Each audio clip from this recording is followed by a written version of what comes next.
This is War Room Moments, the show that takes you around the world to share interviews with some of the most successful and most relevant people on the planet, hear their stories, and get the most important business lessons they have learned on their road to success, and get exclusive advice on how to implement their success into your life and business. War Room Moments is brought to you by the Strategic Advisor Board. Here's your host, Jason Miller. All right. Well, hey, welcome to the War Room. Today we got a special guest. Casey, welcome to the show. How are you? Good, man. Thanks for having me. Awesome. It's great to have you here. Also a fellow gun enthusiast like me, which is great. Love that. And I was actually watching your video in Nevada right before this at your last show you did down there. And pretty cool stuff. Awesome stuff. I see you got a 2023 event coming up. And it looks great, man. Looks like you guys you're figuring some stuff out, no doubt about it. No shortage of stuff going on for sure. Well, there never is in business, is there? That's for sure. No, staying busy. I tell people all the time, staying busy isn't the problem. It's just making money while you're busy. That's the hard part. Wow, that's true. Well, before we go there, why don't you tell the audience just a little bit about you, your company, and what your superpower is? Superpower. That's a good one. Casey Betzold is my name. I have a number of companies work with a lot more.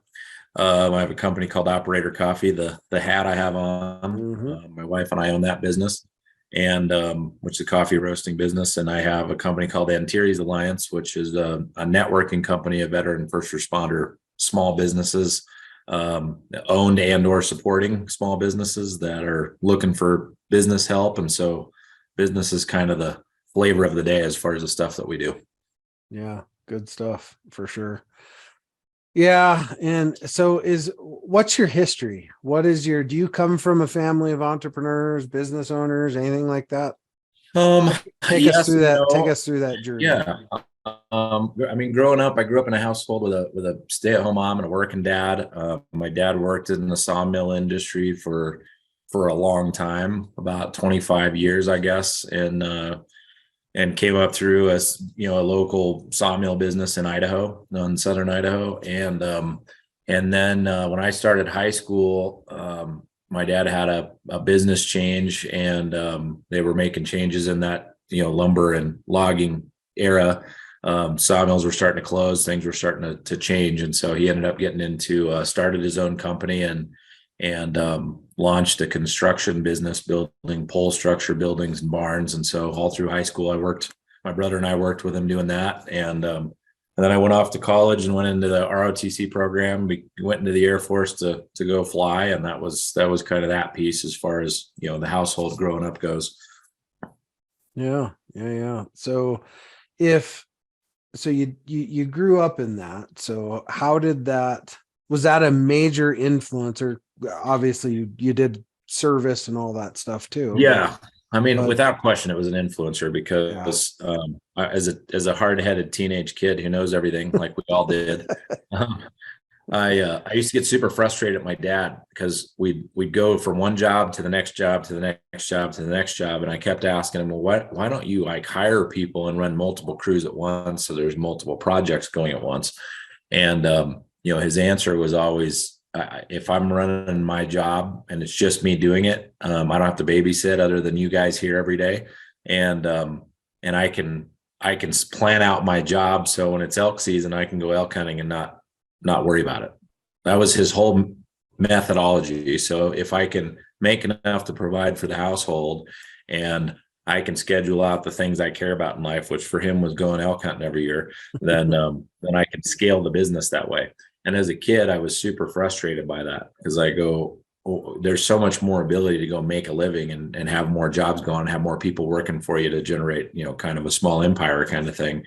Because, he was climbing up and down a ladder and falling off buildings and, all sorts of fun stuff that happens in construction, and this just doesn't seem like the best idea. But of course, being a kid, that was just my viewpoint. So I told him, I said, I'm going I'm gonna go figure out how to work smarter and not harder, because this manual labor stuff sucks. and then I, from my about 8th grade on, all I want to do is go fly airplanes, and so I focused on that, and I didn't necessarily have any desire at that age to go into the military. I didn't think about that as the avenue to go fly airplanes. I was thinking about flying commercial aircraft and that kind of thing, and so had a family member who was my mom's cousin, who flew for Alaska Airlines for his whole career. Mm-hmm. And he goes, the best way for you to go fly airplanes and fly commercial aircraft is to go fly military aircraft first. So that was kind of the introduction into that deal. And he hadn't done it that way. He went all the way through the commercial training, and then got into the commercial pilot stuff, and finally got a big gig with Alaska. So that was the plan going in, and then life changed on the course of that. I ended up going into pilot training after the ROTC program, and then September 11th happened right as I was ready to start pilot training, and of course everything changed. And so I didn't have a military family background either, so I didn't really know what I was getting myself into there. So I had a guy that pulled me aside, and he said, "Hey, you got kids, and everything's changing. Like you're going to be gone for the next 10 years if you finalize this path." And I was already in pilot training, so I was like turned upside down a little bit, going, well, if that's the case, like I don't even know what else the military offers, because the only thing I've ever thought about was flying airplanes. So ended up in an acquisitions role, which was the business side of the military and doing defense contracts. And that's where the business stuff started. I got a geography degree as my undergrad, and hadn't thought about business really, other than that. It went back all the way back to my dad, and working with my dad on that job, and him running a business, going, I could do this. This is I think this is an interesting thing. So military paid for my master's degree, and I got my MBA and went back into the business side that way, and stayed in 7 years, and then got out and been in some element of business ever since. Started with big corporations before I ever started my own, but yeah, nice. Yeah, I mean, I grew up that same, not construction, but I grew up on a farm, and yeah, construction's every day on a farm. Yeah, no, the farm was next door. My grandfather's had a farm. My mom's side of the family are all farmers. They just started, I think, the 6th generation of farmers this last year. The great grandson took over the business. So there's had all the farming stuff next door. We actually live next door to the farm, and Dad had a construction business. So I got a taste of both of those. Yeah. What's home? Where's home? I grew up in Emmett, Idaho, just north of Boise, in Idaho, and then bounced around in the military, and I probably bounced around more non-military after I got out in the business sector than anything else. Kind of been all over the country. So wow, I'm pretty sure that's where my vice president grew up. Same place, Shelby Joe Long Hammond. Yeah, interesting. Yeah, it's not a big place, but yeah. Her family's got a huge ranch around there. So it always just amazes me how small of a world it is. Yeah, that is a fact. How small of a world it actually is, that's for sure. But no, I mean, I grew up that small town. My hometown had like freaking 200 people in it growing up. Oh, that's a small one. Yeah. And class of 12, dating sucked. Because they were all my relatives. Yeah.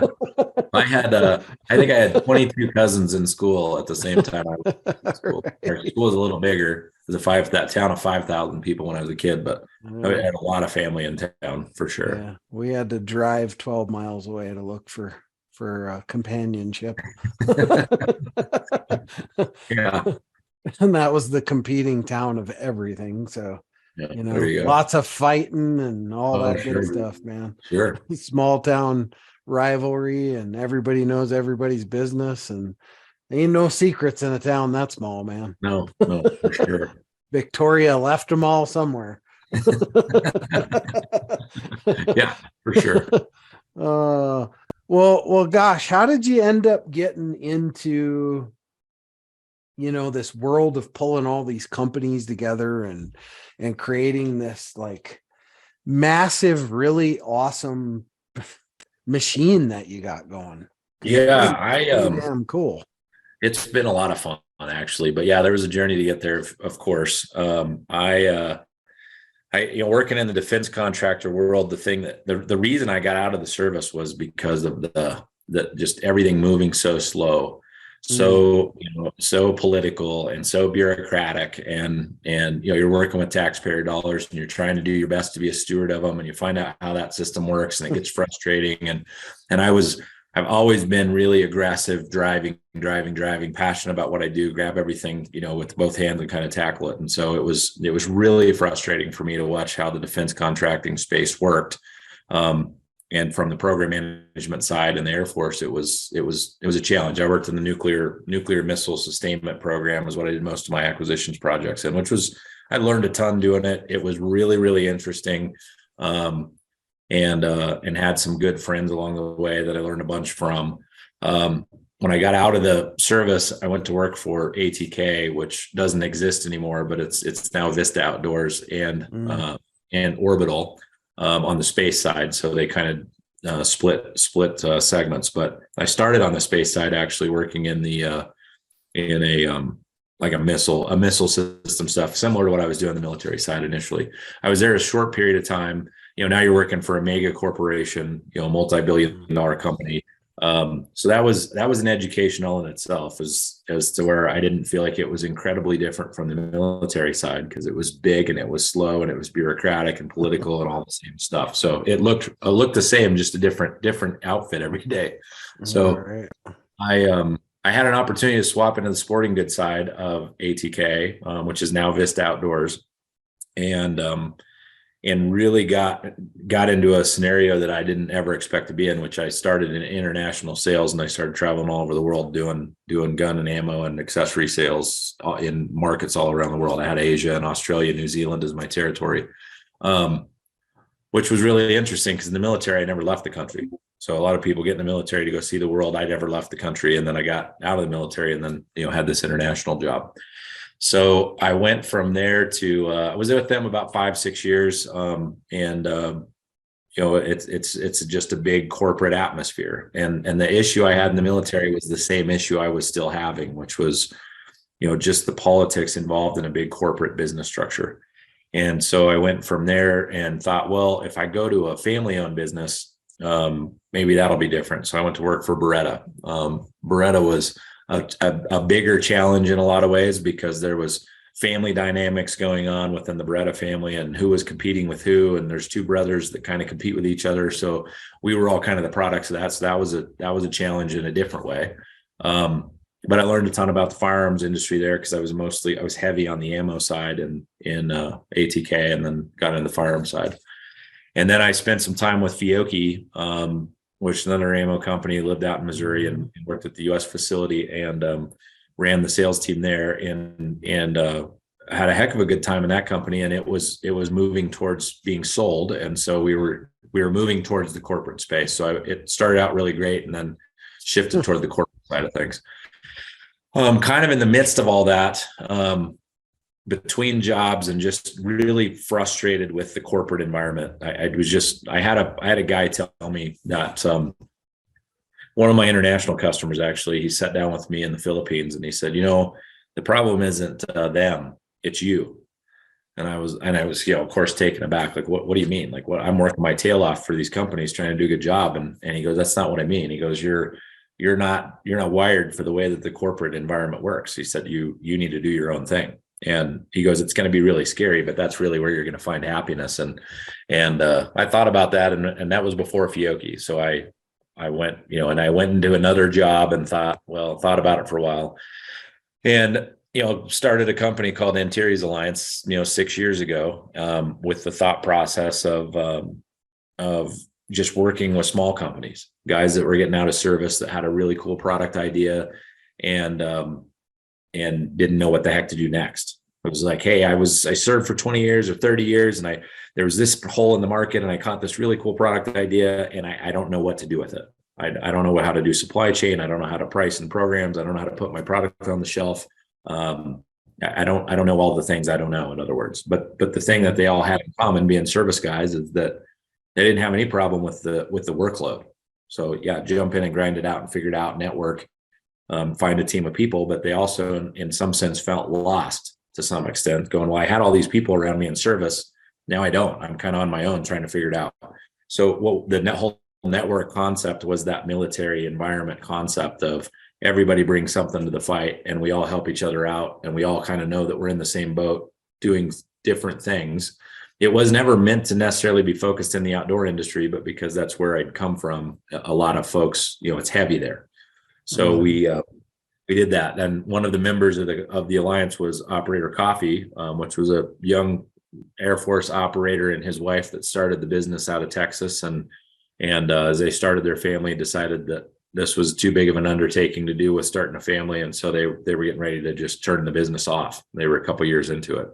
And my wife and I ended up buying it from them. So it, all of the things that are going on today now, because there's a lot of stuff going on today, all harkens back to that Alliance group and mentality, and just it's felt the most like the military since getting out of the military, because it's a lot of ex-military people from all services, and a lot of spouses, friends, cousins of military folks, and it just all kind of ties together really nice. So it's been a good time for sure.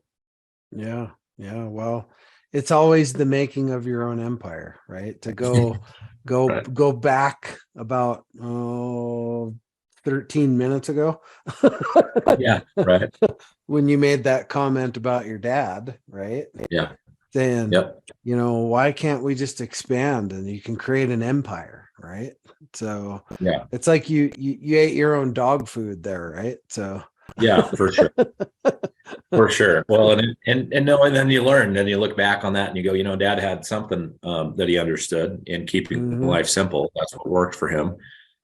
Because things have gotten incredibly complex and lots of drama and it's like a great big family. I mean, you served, what that's like with you have all types in the service right next to you, just like you do when you're not in the service. It's the same, cross section of society, and and you get all types, and there's drama and there's fights and there's, people that are friends today and not friends tomorrow. And none of that ever changes. So there's been a lot of that, but, yeah, man. I mean, everything that I've got going on today is all tied to that Alliance network. I'm with Alliance members, Alliance companies, they come to me and members of the group that say, hey, I need help with this, or can you help me run this, or can you help me get the sales part growing here? Can you help us with marketing? My wife wears a lot of marketing side of the business. She's got her own business from the marketing side. I do a lot of the sales and strategy side. And so we spend a lot of time just talking through how we're going to help companies grow. And so I'm working with a network of Alliance companies that are all kind of tied together out of Florida called Hyperion Munitions. And they've got a sub-tier group. He's a U.S. Marine Corps vet. There's Core Elite Operations. That's a U.S. Navy SEAL veteran that's owns and operates that brand, but they're working out of the same factory, same kind of idea. They're working together to do more than they can. One guy builds ammo, one guy builds guns. They import stuff from overseas for other lines. They picked up a 1911 line out of New York, U.S. made product, Oriskany Arms. They import shotguns called Grisar shotguns, which is a brand out of Turkey. And we kind of control what that product line looks like. And so the owner there, Dane, called me and said, hey, can you help me? Can you help me grow this business and figure out what all these brands, how they're going to work together and do things, which made perfect sense to me from the concept of what the Alliance stood for to begin with. So I've kind of been running the sales team, building a sales team and helping that company grow. And then another Alliance company that's been around from the beginning for the last 6 years called TACO. It's a coatings company. He called me a year ago and said, man, I got this product line and I've been toiling with it. And I know I have something special here and I just need help. I need help to grow the business. And so we come alongside him and brought together some of the team and said, hey, we got to go help this company grow and take their product to market. So we're doing that. So we've got a lot of hats, all of that on top of the coffee business we own now. So it's been a heck of a time for sure. And it's all fun. I mean, it's a blast. Yeah. Well, I always look at it this way. Anytime you get the opportunity to change the trajectory or change somebody's life in a good way, that's a win-win, man. I mean, that's the fuel. That's the fuel for sure every day. working with companies and helping see their families, benefit from that, because you're talking small businesses. I mean, they go sell a product and they put food on the table with it. It's not the corporate environment that's far removed from that. And then, helping families do their thing. And then, most of these companies have a big heart for vets and first responders, and they've got some measurable, tangible thing in their business that gives back to a charity of some sort or works closely with one. And man, what a fun time that's been. Because, like I said, I didn't deploy, didn't end up deploying in the Air Force. And the time I was being in program management, it wasn't a deployable career field. And I always carried kind of a frustrating, a guilt kind of thing about that, because everybody stood there and took the same oath I did. And a lot of those people went and saw combat and I didn't. And I thought, well, who am I to not have to go through that? We all signed up for it. And had some guys in the military, vet guys that, basically said, hey, there's a lot more you can do. You don't have to be done just because you're not wearing the uniform. There's a lot of folks that need help, that need things. And so, in the Alliance, there's 10 nonprofits that are all benefit directly vets and first responders in some way. So the event you talked about, we have coming up this year in May is a gala in Missouri outside of Branson. And Jason Redmond, Navy SEAL Jason Redmond's going to come and speak, and we're raising money for one of our nonprofits in the Alliance called Oath, which West Point grad runs and founded that, and a good friend of ours, and he lives in Texas, and he takes vets out on hunts and fishing trips, and military spouses on retreats and things like that. It's just it's a really cool charity that he's got going on out of Texas. So yeah, all of this has come out of that same original networking concept to say, let's just get small businesses together and figure out how to help each other. Yeah, for sure. Well, I will say this, brother, and you joined during a time of war, which says more than anything anyway. So just because you didn't deploy, man, that shit doesn't matter. It doesn't matter. Well, it doesn't matter to those of us that give a shit, right? Yeah. So, well, I've been told by a lot of guys that did go, just be thankful you didn't, because it was really, something. I mean, shit, I did multiples myself, and if I could go back and probably tuck myself into a job somewhere to where I didn't have to do more than one, I probably would have. But it all comes down to this: is things happen because they're supposed to happen, and there's probably a bigger calling, right? And your calling just came when it was supposed to, right? And to me, service is so much more than just serving in the military too, right? I mean, sure. I probably have more impact now. Right. And I would agree with that. That's what I was going to say too. Than I ever did. Yeah. Sure. I put 23 years in. So, but I've probably had more impact in the last 7 or 8 years than I've had out of that entire military career. So, now. Yeah, I would agree. I was in a little over 7, and I would say the same thing. You're too young and dumb when you get started to know, I was proud to wear the uniform. I never had that issue, but you still don't really realize the bigness of that, or what could have been done. It's a job like everything else. Sure. That's kind of how it felt at the time. And then you look back on it and it's something to be proud of. But yeah, once it kind of clicked in my head that, service doesn't end because you took the uniform off, and in a lot of ways it's got bigger. It's still about giving back and helping people, and it doesn't even have to be military nonprofits. It's just help the neighbor next door. Any of it is service. So my neighbor, he was a major in the Marine Corps, Force Recon guy, 3 tours in Nam.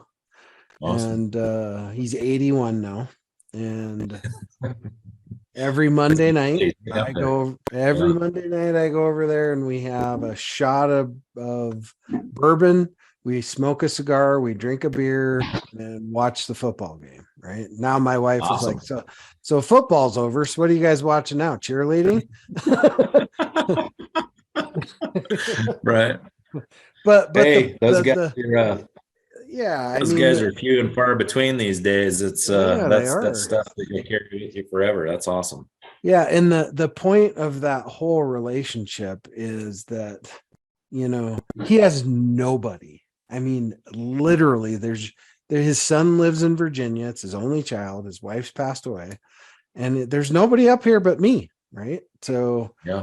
I mean, I live on a block that's old people. So I do all the plowing snow, all the Mr. Fix-It stuff when they need it, yada, yada, yada. Awesome. And, Good for you. It's just fun. We sit there and tell war stories and stuff and all that stuff on Monday nights. And I always joke because we don't really watch football, not really. he was one of the prior CEOs of Oracle. Oh, yeah. Okay. And man, some of the stories that he tells about Oracle are not to ever be repeated, I don't think. Always. There's always stories. But yeah, so anyway, so for those who didn't get some kind of lesson out of that whole thing we just went through, there was a whole bunch of them if you didn't catch them. But if you could share like your go-to, what's your go-to piece of advice for, maybe a young founder or hell, even an old fart like us that's in business?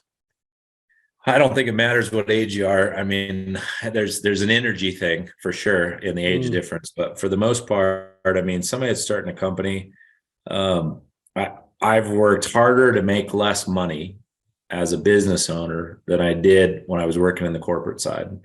And I wouldn't trade it for a second because it's a ridiculous volume of work. And there's days where, there's seasons even where you're just going, I don't know why the heck I'm doing this. And, and it's, and then you come out the other side of that and you go, I've learned so much from so many people because it's raw and it's just, it is what it is. The politics kind of goes away when you're in the small business sector and you're growing your business.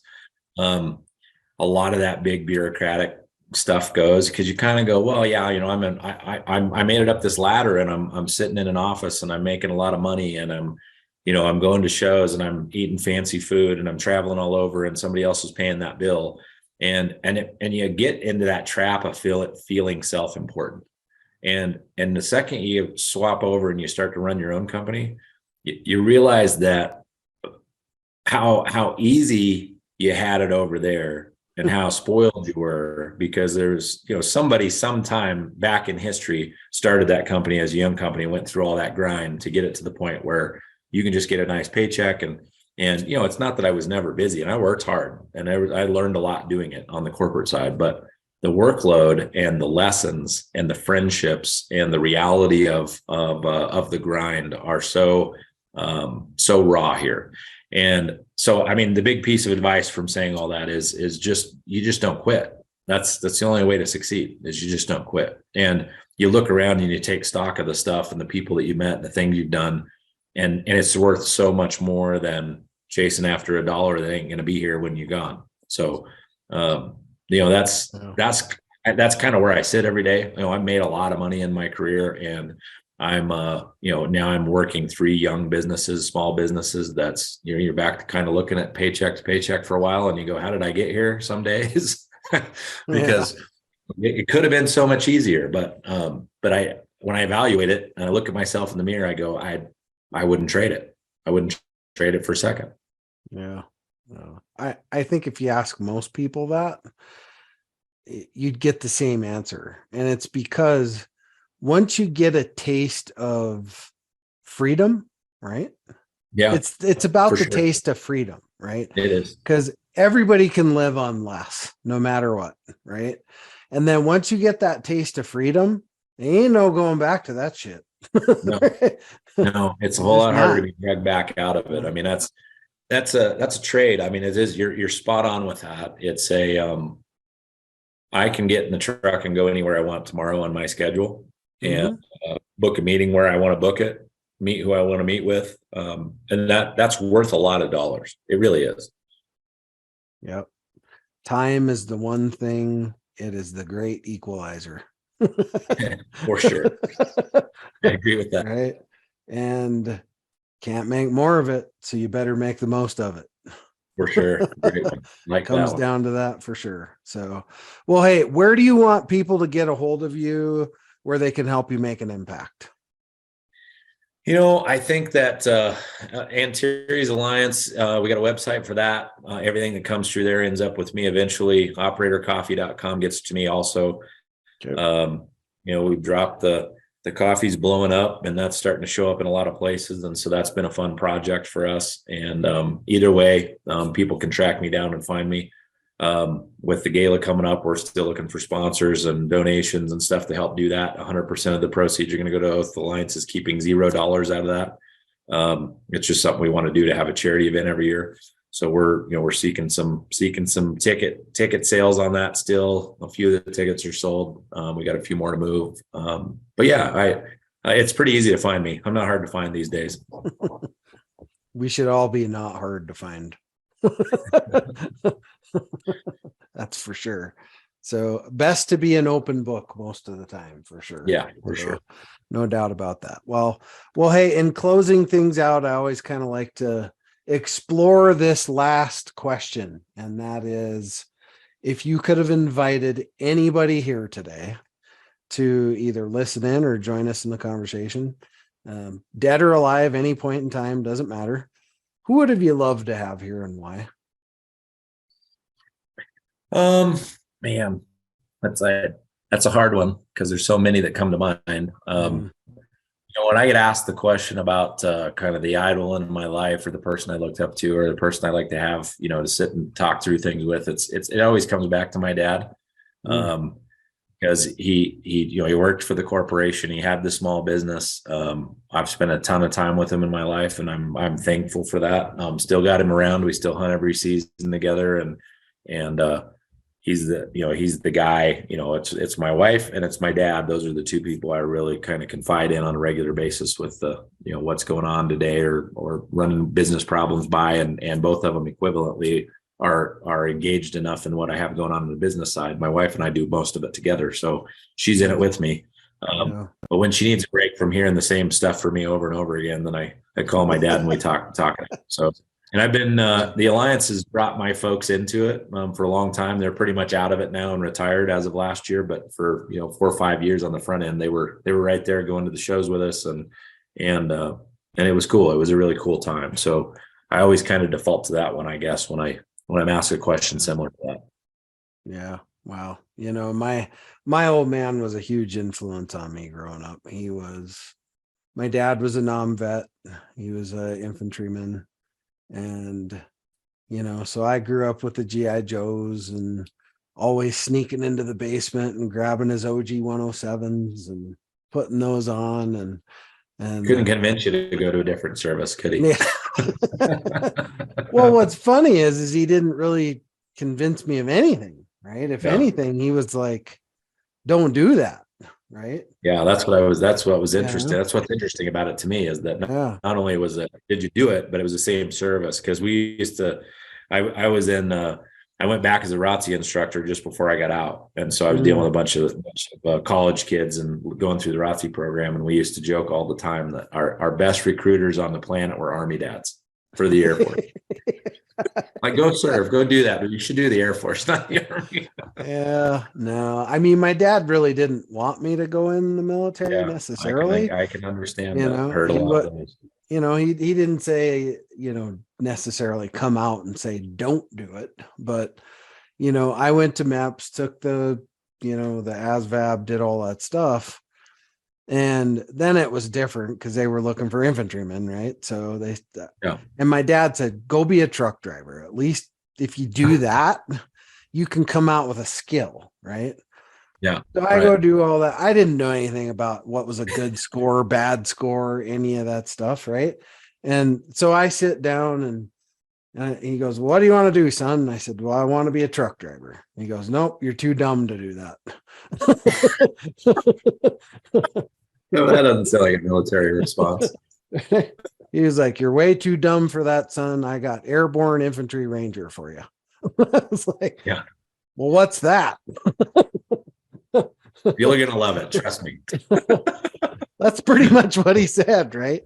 So he goes, funny. the commercials on TV? you want to do that? And I was like, yeah. That sounds like a good plan. And yeah, that's what I did. And boy, I tell you what, that was a long ways from being a truck driver. And then come find out later, my scores were higher than most Intel people. I got suckered, man. Yeah, you did. Yeah, you did. You weren't the only one. Yeah. And I got home. My dad goes, "What'd you do?" And I said, "Infantry." And he was like, "What?" I said, "They said I was too damn dumb, Dad, to be a truck driver." It's like, how's that like possible? Oh yeah, it was pretty funny. But hey, you know, you live and you learn. And when you're 18 years old, you don't know any better. No, you think you do. That's the big travesty about being 18 is you think you know better. And I wouldn't change it anyway. I wouldn't. Even if I could go back and change it, I wouldn't change one thing about it. I had a great military service time for 23 years. You know, it was a little rough. I got pretty banged up and messed up, but you know, but at the end of the day, hell, I got all my limbs. I can breathe fine, you know, all good. Can walk and talk and do a lot of damage in the world. So that's what matters. Hard to feel too bad about it because there's a lot of them that don't. So that's it. Good. I feel blessed to have came home many times without loss of limb for sure. So anyway, well, hey, thank you for your service, brother. I appreciate you. And, you know, I always say we got the same 168 every week. Thanks for stopping by for 41. Yeah, likewise. Likewise to you. Thanks for your service. Thanks for thinking of me and tracking me down and a pleasure to be on the show, man. Yeah. And we're way too close not to go have a beer. My God. Yeah, we need to do that. Let's make that happen. For sure. At least for sure, you bring your family up this summer and we'll barbecue. Yeah, that sounds good. Love to. Definitely. All right. Cheers, brother. Yep. Thanks for listening to War Room Moments with your host, Jason Miller. Please leave your feedback and visit strategicadvisorboard.com to get the latest and greatest business advisement on the planet. Follow us on social media for updates, and we'll see you on the next episode.